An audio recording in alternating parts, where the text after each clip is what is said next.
हाय, आपके साथ मैं हूँ Surbhi Sharma. India TV YouTube channel subscribe करिए, बेल आइकन दबाएं।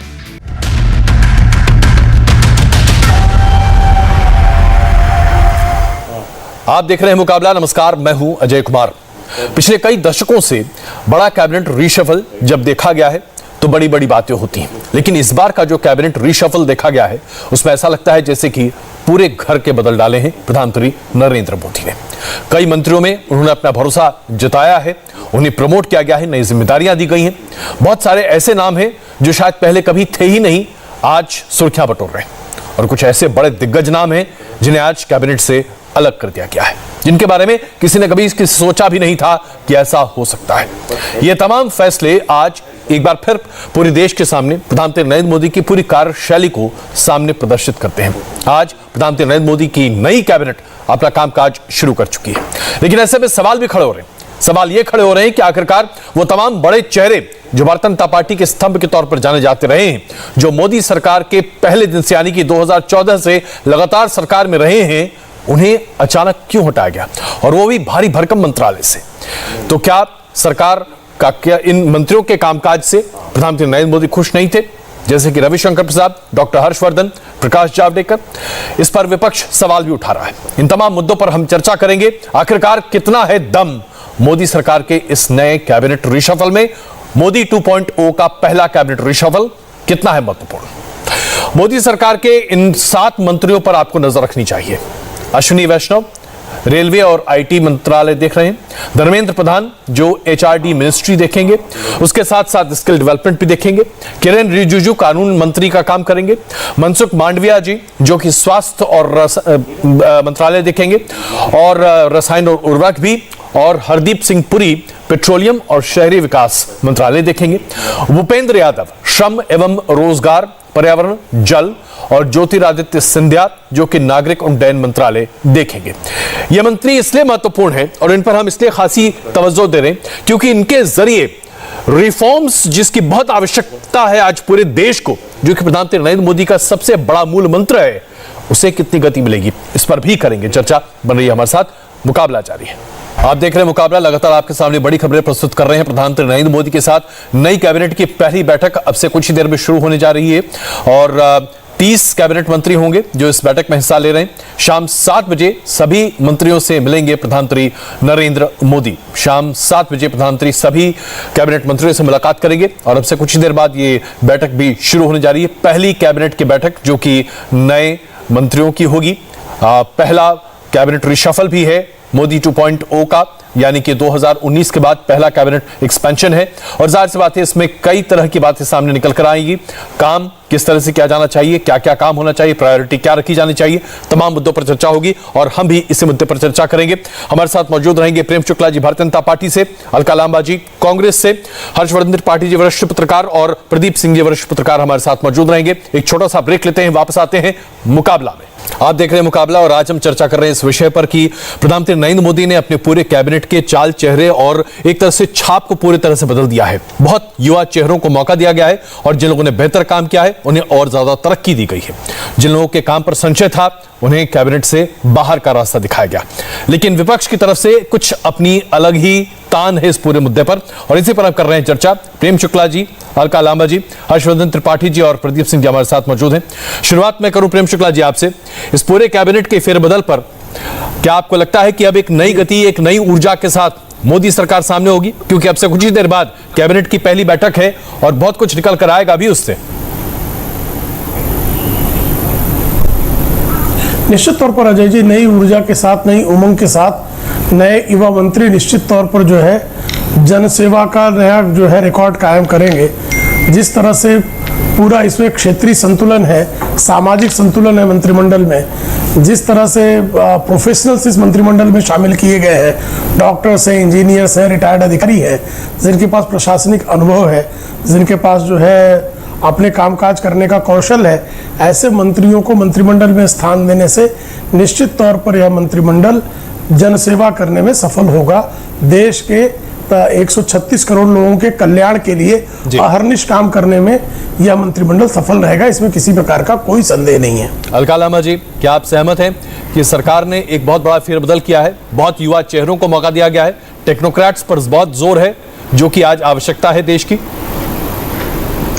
अजय जी देखिए, सबसे पहले तो कल मंत्रिमंडल का विस्तार हुआ। आज बहुत से मंत्रियों ने लगभग अपना कार्यभार संभाला। उन सभी को शुभकामनाएं देना चाहती हूँ। उम्मीद करते हैं जो पिछले 7 साल में इन्हीं की सरकार ने गड्ढे खोदे हैं, अर्थव्यवस्था, बेरोजगारी, महंगाई, मात्र 3 साल बचे हैं सरकार के पास, 77 मंत्रियों के पास उन गड्ढों को भरने की चुनौती उनके सामने है। शुभकामनाएं देते हैं, खरे उतर के दिखा सके। लेकिन अभी आप ही से न्यूज पता लगी है कि प्रधानमंत्री जी ने कल मंत्रिमंडल का विस्तार किया और आज जब कैबिनेट की मीटिंग बुलाई है तो 30 मंत्री आएंगे, 43 ने शपथ ली, 13 दिल्ली छोड़कर जश्न में चले गए। प्रधानमंत्री जी को कहना पड़ा, आज सब जगह मीडिया में है, कि 15 अगस्त तक मंत्री अपनी दिल्ली छोड़ेंगे नहीं।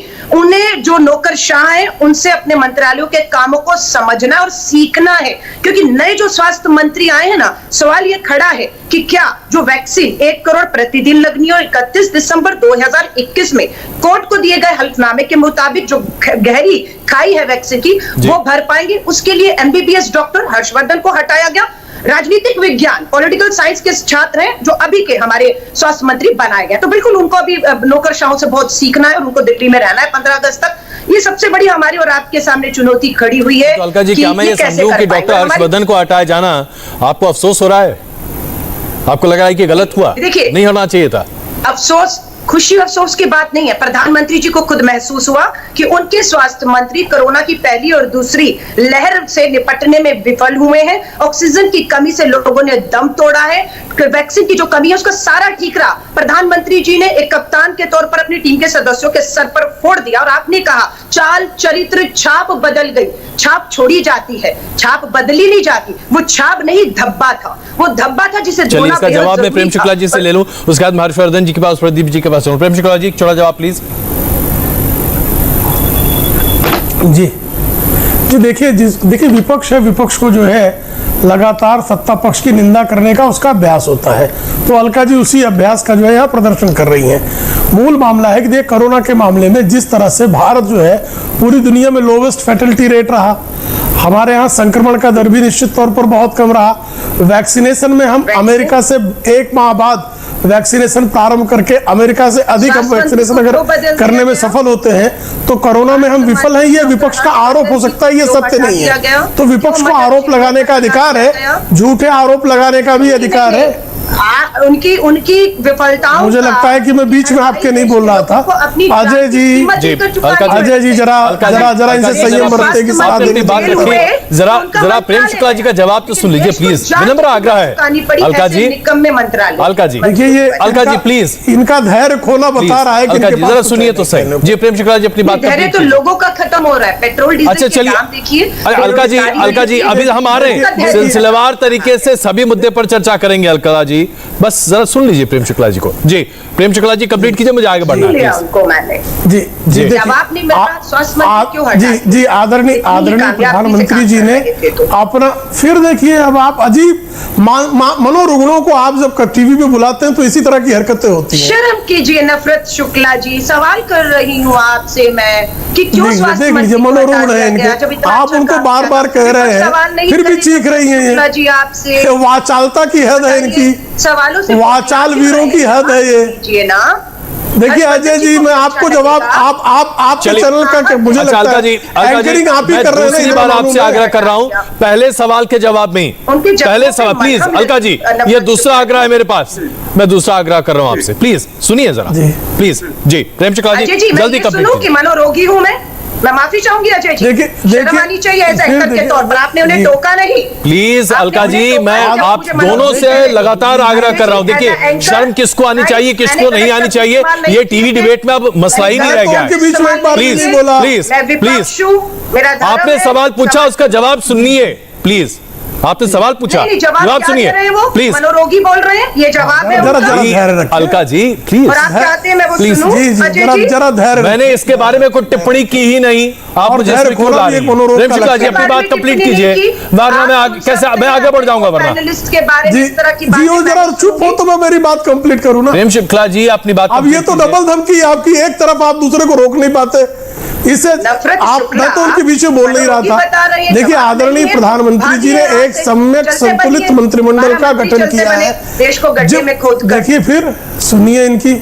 अच्छा चलिए प्रेम शुक्ला जी अपनी बात करिए। अजय जी, अब दर्शक आप सुन रहे आपके हैं, वंश से चैनल दर्शक पे सुन रहे हैं आप जो बैठे कह रहे हैं। प्रेम शुक्ला जी बात कंप्लीट कीजिए सर। नहीं, वो जिस तरह की बातें कर रही है, छोड़ दीजिए ना, वाचाल अनुसुना कीजिए, रोगियों आप को बोलिए जिस ना। तरह से आप बुला लेते हैं, अनुसुना उसका कीजिए, परिणाम बोलिए बहुत ना, बुरा होता है। अपनी बात कंप्लीट कीजिए ना सर। हाँ, हमारा वक्त बर्बाद हो रहा है। जिस तरह से नहीं, अभी वो बोलेंगे और मैं लगातार बीच में बोलूंगा देखिए अलका जी विनम्र आग्रह मैं 3 बार कर चुका हूं आपसे। बीच में लगातार अलका जी बोलूंगा, मैं आप आपसे वो बोल 3 बार पाएंगे, आग्रह आपको कर लगता चुका है? हूं। अगर आप नहीं बोलने देंगे तो बहस नहीं हो सकती। प्लीज मैंने किसी के मुंह पे हाथ नहीं रखा नहीं तो प्लीज हुआ है, आप बोले, आज जरा चुप लेकिन तो रहे, मेरे मुंह पे सुनिए हाथ तो नहीं सही। रखा। आदरणीय मुझे आपकी आवाज कम करनी पड़ेगी। चलिए भाई आवाज कम करते हैं। प्रेम शुक्ला जी बात कीजिए। जी प्रेम शुक्ला जी। आदरणीय प्रधानमंत्री जी ने अत्यंत सम्यक और संतुलित मंत्रिमंडल का गठन किया। बहुत सारे हमारे वरिष्ठ मंत्री जिनको मंत्रिमंडल में इस बार स्थान नहीं मिल पाया, देखिए ये बहुत बड़ा संगठन है। बहुत सारे मंत्रियों को संगठन में भी दायित्वों का उनको निर्वाह करना है, संगठन में भी काम करने की आवश्यकता है। कुछ लोगों को संगठन से जो है सत्ता में लाया गया है, कुछ लोगों को सत्ता से जो है संगठन की तरफ ले जाया गया है। ये पुनर्गठन जब आदरणीय प्रधानमंत्री जी कर रहे हैं तो ये आवश्यक नहीं है कि सिर्फ विफलता ही एक में वो मानदंड रहता है। इसमें हमारे संगठन और सत्ता के बीच संतुलन साधने की भी एक कवायद होती है, उस कवायद को भी पूरा किया गया है। हाँ, लेकिन विपक्ष जो है उसमें छिद्रान्वेषण करने का अधिकारी है, वो कर सकता है। हर्षवर्धन जी मैं आपके पास आऊं। आज जो विपक्ष तोहमत लगा रहा है और ये कह रहा है, एक सेकंड अलका, एक सेकंड प्लीज। हर्षवर्धन जी, आज जो विपक्ष आरोप लगा रहा है, क्या यही वजह है कि इन मंत्रियों को हटाया गया, या दरअसल कार्यकुशलता अपनी जगह, आवश्यकता और उसके साथ साथ नए चेहरे ज्यादा जरूरी थी? हर्षवर्धन जी।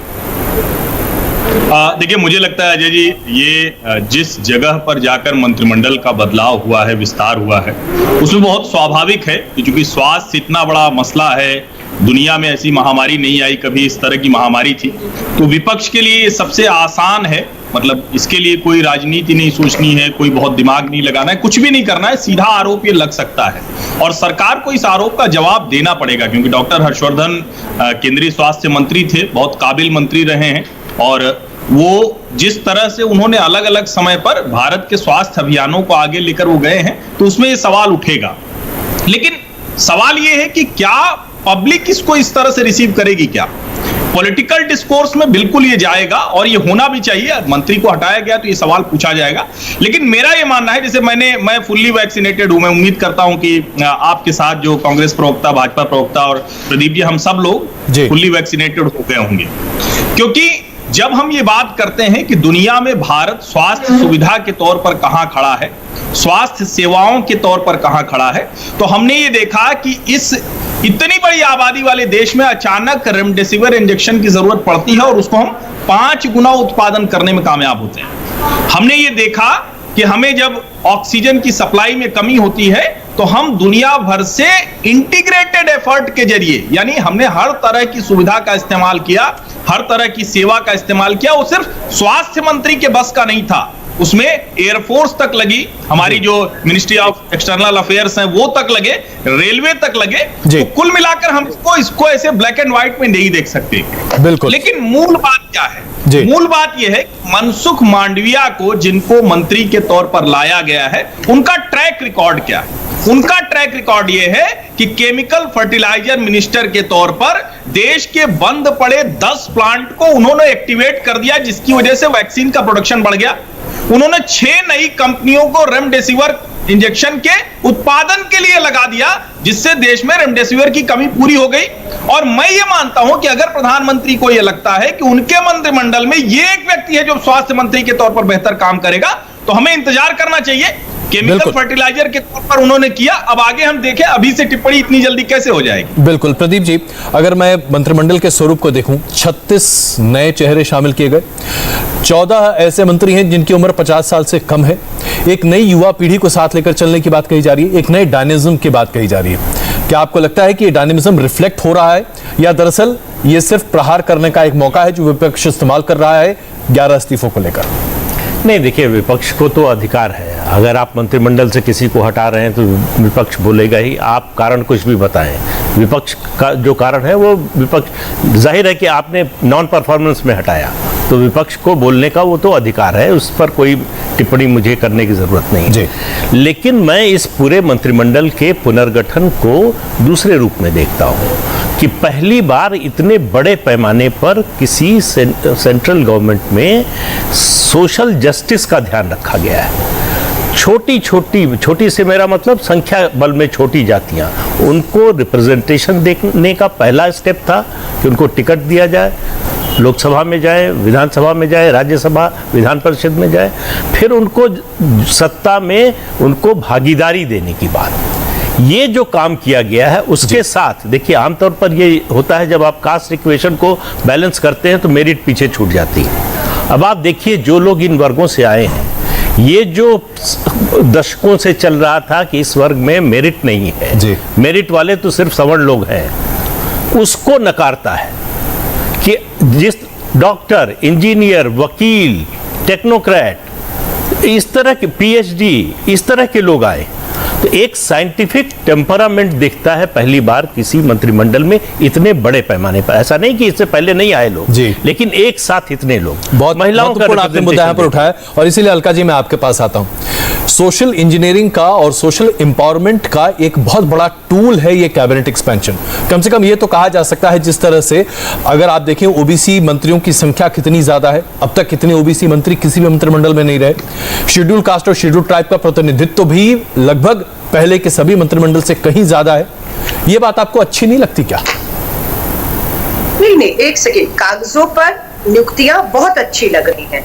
अगले 3 साल में इनकी परीक्षा है। क्या ओबीसी से जो नेता आए हैं वो ओबीसी दलित के साथ न्याय कर पाएंगे, जो इन्हीं की उत्तर प्रदेश और सरकारों के अधीन जो अत्याचार अन्याय हुए अभी तक, जिसकी वजह से पुराने मंत्रियों को अपने पद गंवाने पड़े? नए के ऊपर जिम्मेदारी है, समय बताएगा। अभी सर्टिफिकेट आप दे सकते हैं, मैं नहीं दे सकती। हम विपक्ष के तौर पर नजर रखेंगे इनके कामों के ऊपर, जो वायदे किए हैं बिल्कुल उसको हम पूछते रहेंगे और बिल्कुल हम सवाल खड़े करते रहेंगे जहां जहां इनके मंत्रिमंडल, क्योंकि आपको भी पता है उत्तर प्रदेश, आपका पूरा उत्तराखंड, गोवा, मणिपुर, हिमाचल, गुजरात का चुनाव सर पर खड़ा है। अगर आपने चुनावों के मद्देनजर जातीय समीकरणों को अपना गोटियां बिठाई हैं तो देश की अर्थव्यवस्था, बेरोजगारी, महंगाई, इसका कोई हल होगा इसकी उम्मीद आप छोड़ दीजिए, क्योंकि उसको सोच के तो बनाया ही नहीं गया। इसीलिए प्रधानमंत्री जी को मजबूरन कहना पड़ा 15 अगस्त तक दिल्ली नहीं छोड़िए।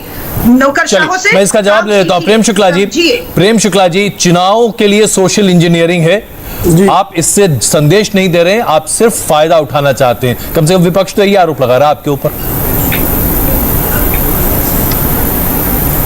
इसका मतलब है कि पहले क्या कांग्रेस पार्टी चुनाव नहीं लड़ती थी, जो उसने सामाजिक न्याय का कभी ध्यान नहीं रखा? सामाजिक समरसता संस्थापित करना यह सिर्फ चुनावी दृष्टि है, यह उनकी दृष्टि हो सकती है जिन्होंने लोकतंत्र को चुनाव तंत्र के अतिरिक्त देखा ही नहीं। जब आप जो है सारे वर्गों को, जनजातियों को, अनुसूचित जातियों को, पिछड़ों को, महिलाओं को, युवाओं को, हर वर्ग को प्रतिनिधित्व देंगे, ईशान्य भारत से लेके वायव्य भारत तक, पूर्व से लेके पश्चिम तक, उत्तर से लेके दक्षिण तक, सारा क्षेत्रीय संतुलन साधना, हर किसी को न्याय मिले, हर तरह से सामाजिक न्याय मिले। और जब सामाजिक न्याय संस्थापित होगा तो लोकतंत्र उससे प्रबल होगा, क्योंकि अंततः जो है हर वर्ग को प्रतिनिधित्व मिलना चाहिए सत्ता में, और हर वर्ग को सत्ता में प्रतिनिधित्व देकर आप जो है लोकतंत्र को जीवंत करने का सत्कार्य करते हैं। तो लोकतंत्र को जीवंत करने का सत्कार्य आदरणीय प्रधानमंत्री जी ने किया है। क्या इसके पहले जो है जब भी कांग्रेस की सरकारें बनती थी तो क्या वो कभी चुनाव को दृष्टि में नहीं रखती थी? लोकतंत्र में चुनाव का भी महत्वपूर्ण स्थान है। क्योंकि इसका जवाब दीजिए, फिर मैं हर जी के पास जा रहा हूं। सेवा करने का अवसर इसका जवाब दे, फिर मैं हर जी के पास चल रहा हूं। अजय जी, ये बात बिल्कुल ठीक है। सरकारें बनती हैं, हर एक को ध्यान में रखकर एक बैलेंस बनाकर सबको उसका प्रतिनिधित्व सम्मान दिया जाता है। पर बात यह है कि मनमोहन सिंह जी के समय पर भी ऐसा हुआ, लेकिन मनमोहन सिंह जी के समय पर मंत्रियों को अपना पीए, अपना ओएसडी अपॉइंट करने का अधिकार था, जो आज अधिकार पीएम के पास है। आज सचिव और गृह जो मुख्य सचिव है, पीएमओ को बहुत बड़ा आरोप है। आप ये आरोप कैसे लगा रही है? कोई सबूत है क्या आपके पास? सबको पता है नरेंद्र मोदी जी देखिए नेशनल डिजास्टर नेशनल टेलीविजन पर आकर इस तरह के आरोप लगाना और ये कहना कि किसी मंत्री के पास कोई अधिकार नहीं है, ये तो बहुत आपत्तिजनक चीज और अपमानजनक चीज भी हो सकती है। प्रेम शुक्ला जी, क्या ये स्थिति है? आप बीच में बोलते हैं, मुझे कहते हैं हमें या तो बोल सकती है या सुन सकती है। आपने बहुत बड़ी बात उठाई, इसलिए मैं प्रेम शुक्ला जी से जवाब ले रहा हूं उसका। प्रेम शुक्ला जी, मैं उत्तर दूं जी प्लीज। अजय जी मैं उत्तर दूं जी। अजय जी देखिए, जहां पर प्रधानमंत्री स्वयं कठपुतली प्रधानमंत्री कहे हो, उन प्रधानमंत्री को इतना भी अधिकार नहीं हो कि कैबिनेट में एक बिल मंजूर किया जाए, राष्ट्रपति भवन भेजा जाए और स्वयं वो संयुक्त राष्ट्र में गए हो और उसमें एक लौंडा युवक जाकर जो बिल फाड़कर फेंक दे प्रेस कॉन्फ्रेंस में और सारे कैबिनेट का निर्णय बदल जाए। जहां पर इतना अलोकतांत्रिक असंवैधानिक हरकतें होती रहे हो, वो कम से कम संविधान और लोकतंत्र को तो भाषण न दे। डॉक्टर मनमोहन सिंह खुद ही जो है एक माफिया सरगना श्रीमती सोनिया मायनो उनके जो है कठपुतली बनकर काम करने के लिए मजबूर थे। जिस तरह से माफिया तंत्र काम करता, लोकतंत्र इस तरह काम नहीं करता कि आप प्रधानमंत्री कार्यालय की सारी फाइलें पुलक चटर्जी लेकर 10 जनपद जाएंगे, 10 जनपद के क्लियरेंस के बाद प्रधानमंत्री जो है उस पर कोई निर्णय लेंगे। इतना कठपुतली प्रधानमंत्री आपने इस देश में 7 दशकों में कभी देखा था क्या? आप उदाहरण क्या दे रहे हैं? उस उदाहरण से संदेश क्या जा रहा है? तो ये तो संघ तय कर रहा है ना कौन मुख्यमंत्री का कोई प्रधानमंत्री जी तो सिर्फ पैसा का काम कर रहे हैं। ये बता रही है कि ये वाचालता इनकी इतना ज्यादा धैर्य और संयम इसलिए खो रही है क्योंकि इनके पास और तर्क नहीं है। भ्रष्टाचार पे जांच बैठ। चलिए मैं जरा चर्चा को आगे बढ़ाऊं।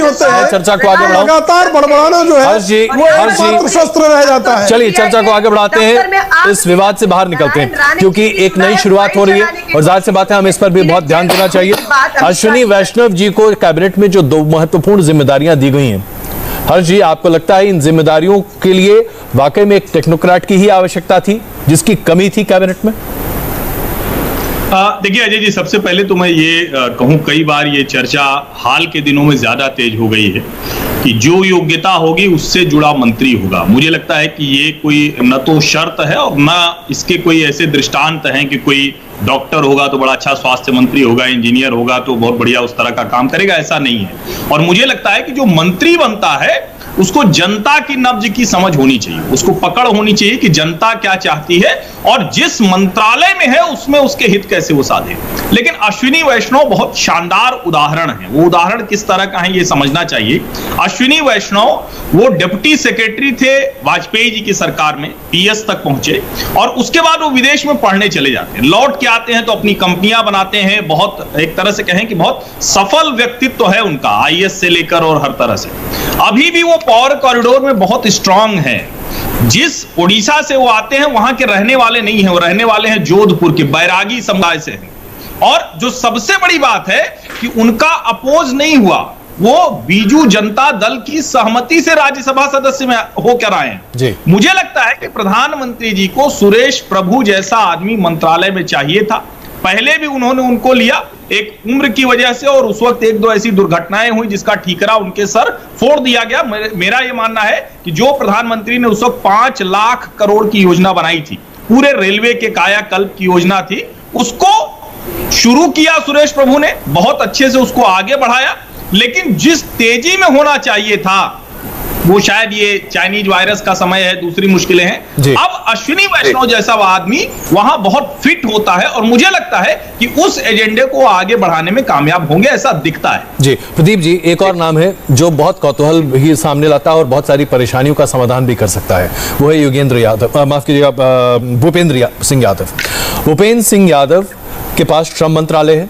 हमने देखा है माइग्रेंट लेबर्स की कितनी बड़ी क्राइसिस है, नौकरियों के ऊपर लगातार सवाल उठा रहा है विपक्ष। ऐसे में भूपेंद्र सिंह यादव वाकई में इसका जवाब पूरी जनता के सामने रख पाएंगे, मुकम्मल तरीके से एक लेबर रिफॉर्म पॉलिसी सामने ला पाएंगे? देखिए, संगठन में उनका काम बहुत अच्छा रहा है। संगठन में जो उनको जिम्मेदारी दी गई, जो असाइनमेंट दिया गया, उसको उन्होंने पूरा करके अपनी जो भी क्षमता थी उसके अनुसार दिखाया। वो एक अच्छे वकील हैं, ड्राफ्ट्समैन हैं बहुत अच्छे, राजनीतिक समझ बहुत अच्छी है, ग्राउंड रियलिटी की समझ है। लेबर रिफॉर्म आगे जो इकोनॉमिक रिफॉर्म होने वाले हैं या इकोनॉमिक प्रोग्रेस, आगे जो इकोनॉमी को सुधारने की दिशा में नए कदम उठाए जाने हैं, उसमें लेबर रिफॉर्म को लागू कराना और शांतिपूर्ण ढंग से लागू कराना, यूनियंस को साथ लेकर चलना, ये बहुत बड़ी चुनौती है। तो भूपेंद्र यादव के लिए मुझे लगता है कि अब तक उनको जितने भी असाइनमेंट मिले हैं उनमें सबसे बड़ा चुनौतीपूर्ण ये असाइनमेंट है। अगर वो ये करने में कामयाब होते हैं तो निश्चित रूप से इससे सरकार को छोड़िए, जो भला और बुरा वो अलग बात है, देश की इकोनॉमी के लिए फायदा होगा। जो इकोनॉमिक माहौल बनेगा, जो कामगार हैं और सरकार के बीच का एक हमेशा जो अविश्वास का माहौल रहता है, सोशल सिक्योरिटी पर वो कितना काम कर पाते हैं, इससे तय होगा कि यूनियंस जो है, जो श्रम संगठन है, ये वो और सरकार के बीच में किस तरह का माहौल बनेगा, किस तरह का संबंध बनेगा। तो कुल मिला के उनका विभाग जो है बहुत इंपॉर्टेंट है, बहुत जिम्मेदारी बड़ी है। अलका जी, आप कुछ कहना चाह रही थी, प्लीज। अजय जी, मैं ये कह रही हूँ, संगठन का अनुभव सरकार में मंत्री पद के बाद कितना उस मंत्रालय के या लोगों के काम आता है, ये हमने देखा तो है। 2019 में जब दूसरी बार पूर्ण बहुमत के साथ प्रधानमंत्री जी आए तो ड्रीम टीम कहा गया, और उसी ड्रीम टीम 2 साल में औंधे मुंह आकर गिरी और 12 मंत्रियों को, बड़े बड़े रविशंकर प्रसाद आपके कहें, आपके प्रकाश जावड़ेकर कहें, आपके डॉक्टर हर्षवर्धन कहें, इस्तीफे देने पड़े मात्र 2 साल में। इसलिए अभी से ये कहना कि बहुत शानदार, हम तो दुआएं करते हैं, शुभकामनाएं दे रहे हैं कि अच्छा करेंगे तो देश कुछ उम्मीद जिंदा हो पाएगी, लेकिन अभी तक दिखा है आज भी रुपया 9 पैसे। आज सीएनजी के दाम बढ़ गए, महंगाई, पेट्रोल डीजल, देख लेते हैं 1-2 महीना और कि क्या नीतियों में बदलाव आता है, क्या पॉलिसी में बदलाव आता है कि लोगों की जिंदगियों में बदलाव आ पाए। खाली मंत्रिमंडल बदलाव से लोगों के हालात नहीं बदलते हुए दिख रहे हैं। उम्मीद करते हैं, आशा करते हैं वो बदलेंगे, तब आपने पेट्रोल और डीजल की बात की, एक नया मंत्री उस महकमे को अब देख रहा है, प्रेम शुक्ला जी, और इसमें कोई शक नहीं कि दिल्ली में 100 रुपए पेट्रोल खरीदने में हर किसी की रूह कांप रही है।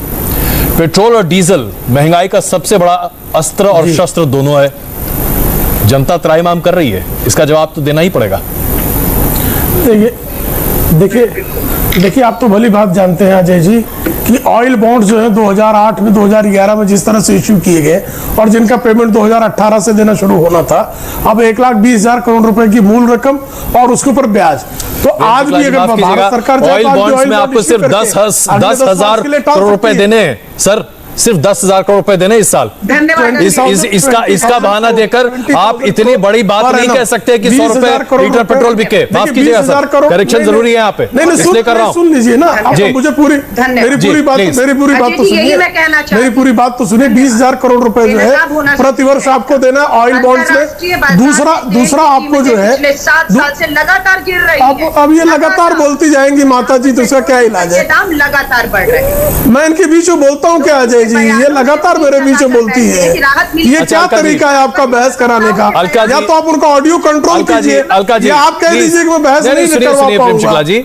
खैर बहस बहुत अच्छी हो रही है। अलका जी, मैं आग्रह कर रहा हूं, आपने सवाल पूछा, मैंने उसमें इंटरजेक्ट करके करेक्शन बता दिया इनको, जवाब सुन लीजिए प्लीज, आग्रह कर रहा हूं प्लीज। जी प्रेम शुक्ला जी, नहीं सुन लीजिए, एक बड़ा कारण जो है ऑयल बॉन्ड निश्चित तौर पर, उसके अलावा जो है चूंकि इसमें कोरोना काल है तो गवर्नमेंट की रिसीट्स निश्चित तौर पर घटी हुई है, और जब आने वाला राजस्व घटता है तो उसकी भरपाई करने की जितनी सारी योजनाएं चल रही है, 80 करोड़ लोगों को मुफ्त में भोजन, आज तक पूरे इतिहास में, विश्व के इतिहास में 80 करोड़ लोगों को पिछले वर्ष 5 महीना और इस वर्ष जो है लगातार लोगों को जो है मुफ्त में राशन देने की व्यवस्था की गई। जितने शौचालय बने, जितने एलपीजी गैस कनेक्शन दिए गए, जितने किसान सम्मान निधि दी गई, ये कभी आपने इतिहास में देखा था? कभी भी आप डॉक्टर मनमोहन सिंह के कार्यकाल में आप कल्पना कर सकते थे कि जन कल्याणकारी योजनाओं का इस तरह से इतनी सफलतापूर्वक संपादन किया जाए? मुझे ये सवाल 1 second, Alka ji please 1 minute sir, ma'am 1 minute, Alka ji please 1 minute. Prem Shukla ji, आपने कहा कि गैस की कीमत बढ़ी, जरा ये बता दीजिए कि जो गैस की कीमत बढ़ी है उसका कितना असर आम जनता पे पड़ रहा है, जरा ये समझा दीजिए।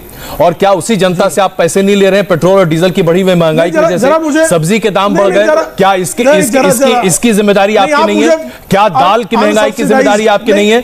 ये तमाम जिम्मेदारियां तो आप ही की हैं। एक तरफ से आप पैसा दे रहे हैं, दूसरी तरफ से ले रहे हैं, आपने छूट क्या दी? हमारी जिम्मेदारी है। देख कम रहे हैं, लूट जी ज्यादा निश्चित है। तौर से चलिए प्लीज एक मिनट जवाब सुनिए, अलका जी प्लीज जवाब सुनिए, जवाब दे रहे हो ये जी। देखिए ये जिस तरह का बकवास कंडक्ट किया जा रहा है लगातार अलका जी की तरफ से, मैं उनके बीच लगातार बोलता जाऊंगा, अजय जी बहस बिगड़ जाएगी। नहीं, बिल्कुल। सबके बीच में मुझे भी बोलना आता है। नहीं मैं जानता हूं, लेकिन लगातार बहस को बिगाड़ने का काम कर रही है और आप उनको रोक नहीं पा रहे। माय इनफिनाइट रिक्वेस्ट, दूसरी बात बहुत रिक्वेस्ट मैं आपसे कर रहा हूं, प्लीज सुनिए वरना मुझे आपकी आवाज कम करनी पड़ेगी और ये मैं करना नहीं चाहता। 2014 प्लीज 2004 और 14 के बीच में मुद्रास्फीति की दर क्या थी? एवरेज दर 10% है। 2014 से लेके 2021 के बीच में मुद्रास्फीति की दर एवरेज 4% है। इसका मतलब महंगाई नियंत्रित कब रही? आदरणीय नरेंद्र मोदी जी के कार्यकाल में निरंतर रही। 150 रुपए दाल का भाव जो है 2009 में था कि नहीं था? अनसब्सिडाइज जो गैस का भाव सिलेंडर का प्रति सिलेंडर का भाव आप 2013-2014 का बता दीजिए, लगभग उसी लेवल पर है सब्सिडाइज सिलेंडर में और अनसब्सिडाइज सिलेंडर में। चलिए मैं इससे पहले ये क्या तरीका है? मैं मौन धारण कर लेता हूँ प्लीज। नहीं आपके यहाँ अभद्रता की पराकाष्ठा हो रही है। मैं आवाज कम कर रहा हूँ, मैं आवाज कम कर दूंगा। अलका जी मैं माफी चाहता हूँ, मुझे आपकी आवाज कम करनी पड़ेगी अब, ये ठीक नहीं है जो आप कर रही हैं, मैं माफी चाहता हूं। हर्षवर्धन जी मुझे ये बताइए हर्षवर्धन जी कि क्या हरदीप पुरी जी के लिए एक बहुत कड़ी चुनौती है? 100 रुपए प्रति लीटर पेट्रोल देश के लिए वाकई में बहुत बड़ा सदमा है। देखिए अजय जी, सबसे पहले तो ये मुझे लगता है कि अगर ध्यान से इसको थोड़ा समझेंगे तो अच्छा रहेगा जी।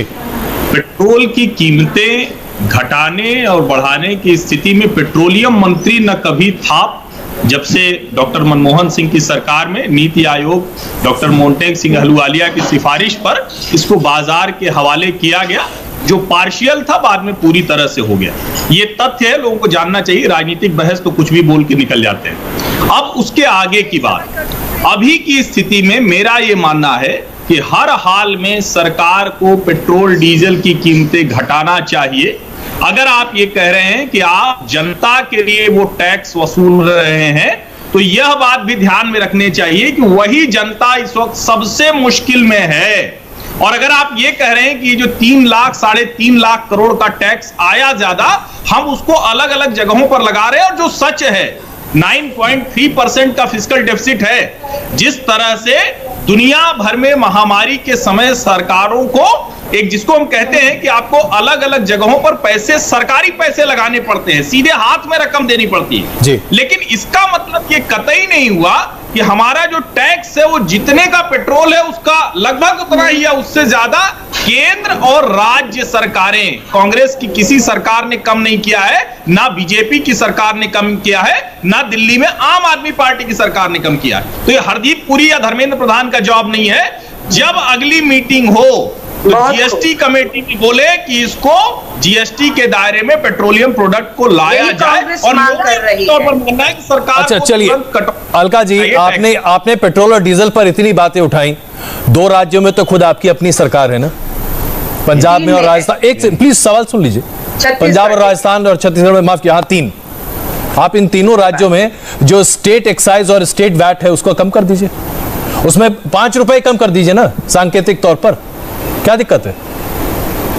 नहीं, आपको लगता है कि मैं आपके राष्ट्रीय चैनल है ना, क्षेत्रीय चैनल तो नहीं, मैं 3 राज्यों की बात करने बैठी हूँ। अलका लांबा कांग्रेस की प्रवक्ता का अधिकार क्यों नहीं है कि वो उत्तर प्रदेश, मध्य प्रदेश की जनता की भी आप अपने राज्यों की तो बात कीजिए ना, आप एग्जांपल सेट कीजिए ना, मैंने तो पूछा आपसे। नहीं, ये आपके लिए तेरा मेरा राज्य होगा। हमारी सरकारें जो कर रही है वो शायद ही कोई कर रहा होगा। तुलना करनी होगी तो भाजपा और हमारी 3 से तुलना करिएगा, पर आप मेरी जबान इसलिए नहीं बंद कर सकते कि अलका लांबा अपनी बात करो। मेरे लिए जितना राजस्थान है उतना उत्तर प्रदेश भी है। राहत की बात देनी है तो देश के प्रधानमंत्री प्रति साल 4 लाख करोड़ रुपया कमा रहे हैं। हम तो मात्र उसका 10% राज्यों को देने को कह रहे हैं, मात्र 10%। प्रधानमंत्री जी क्यों नहीं दे रहे?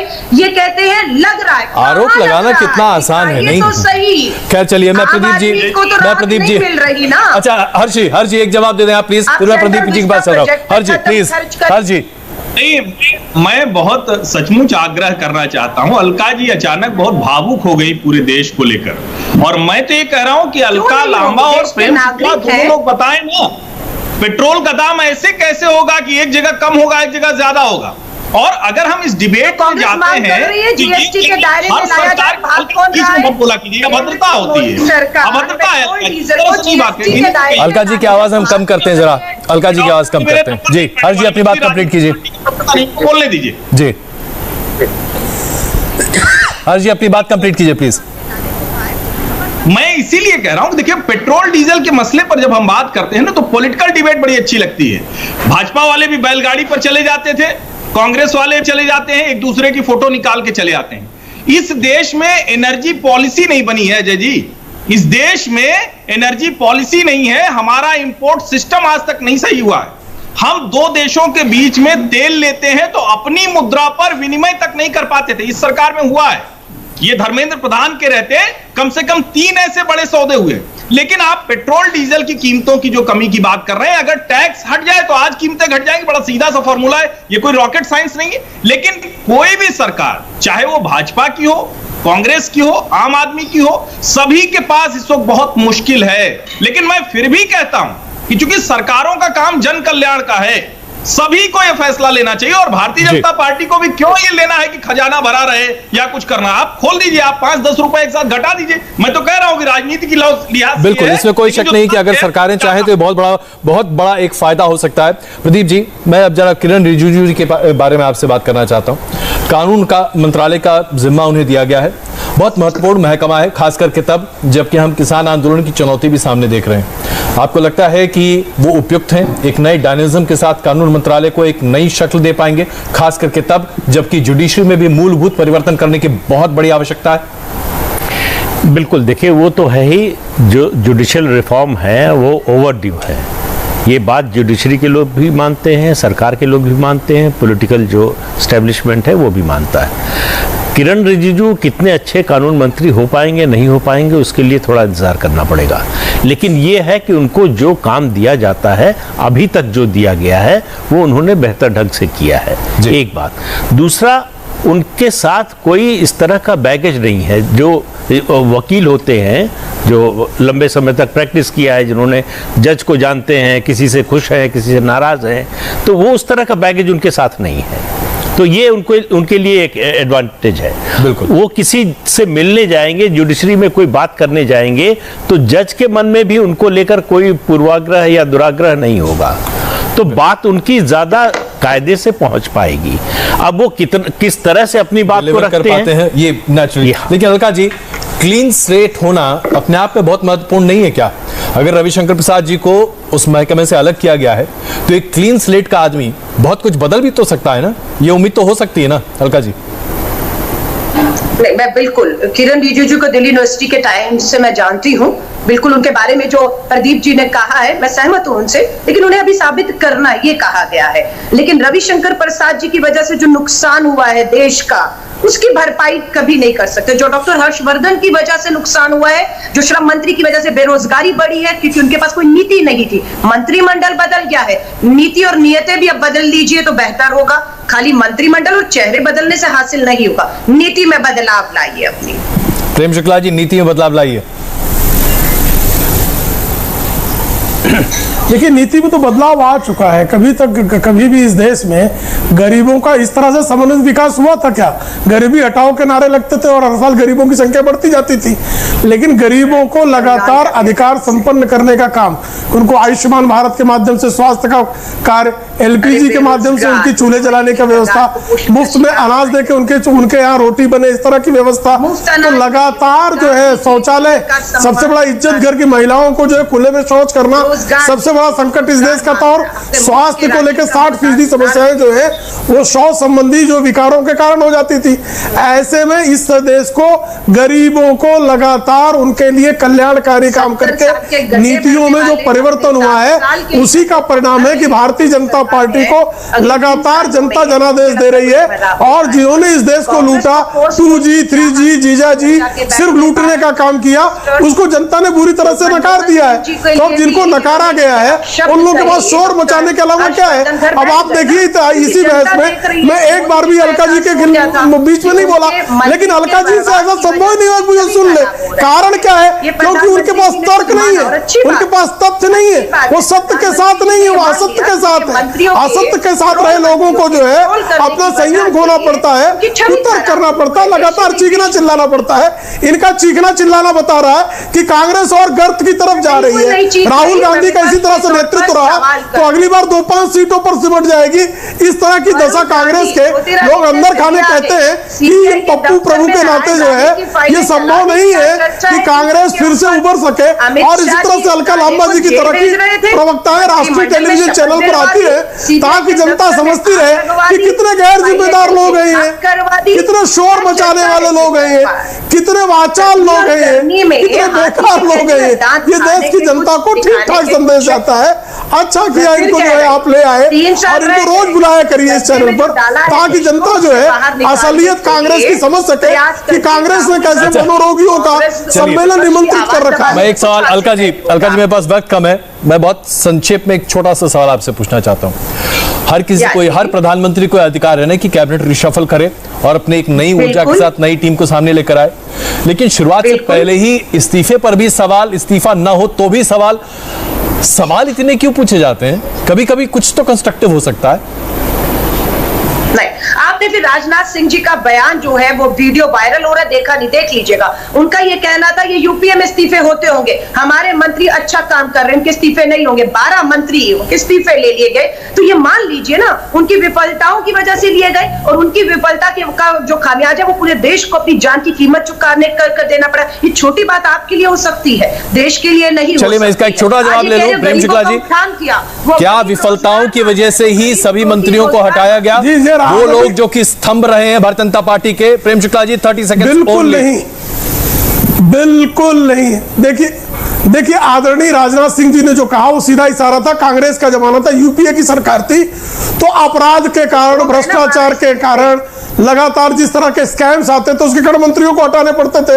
ये मंत्रिमंडल ऐसा है जो 7 वर्षों में स्कैम फ्री मंत्रिमंडल है, साफ पारदर्शी काम करने वाला मंत्रिमंडल है, लगातार परफॉर्मेंस करने वाला मंत्रिमंडल है। इनके यहाँ क्या था, ये राजा जेल पहुंच जाते थे, क्यों टेलीकॉम कोयला घोटाला कर लिया, कोल घोटाला हो गया, तो कोई कोयले से घोटाला कर इस बहस को हम यहीं पर अभी खत्म कर लेंगे क्योंकि हमारे पास अब वक्त नहीं बचा है। आप सबका बहुत धन्यवाद इस चर्चा में शामिल होने के लिए। हम दर्शकों को एक बार फिर बता दें कि मंत्रिमंडल विस्तार के बाद प्रधानमंत्री नरेंद्र मोदी एक कैबिनेट की बैठक कर रहे हैं जो कि अभी चल रही है। इस बैठक में कुछ बड़े फैसले भी हो सकते हैं। क्या बड़े फैसले होंगे इस पर भी हम चर्चा करेंगे, आपको बताएंगे हम। और इसके साथ साथ हम आपको एक बार फिर बता दें, तमाम वो मंत्री जो आज आपको मंत्रिमंडल में दिखाई दे रहे हैं उन सबसे उम्मीदें बहुत ज्यादा हैं क्योंकि उनकी कार्यकुशलता को देखते हुए उनमें से कई को प्रमोशन दिया गया है। और यह बताता है कि आज परफॉर्मेंस लिंक्ड एक तरह से कैबिनेट है जो अपने आप में बहुत बड़ी बात है, एक बड़ा बदलाव है जो आप देख रहे हैं। ऐसे में अब सवाल यह भी उठने लगा है कि मोदी ने जिन चेहरों पर दाव लगाया है क्या वो अग्नि परीक्षा को पार कर पाएंगे?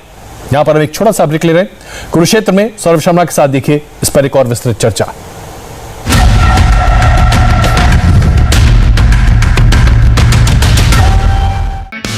हाय, आई एम सुरभि शर्मा। खबरों से अपडेट रहने के लिए India TV YouTube channel subscribe करिए, साथ में बेल आइकन जरूर दबाएं।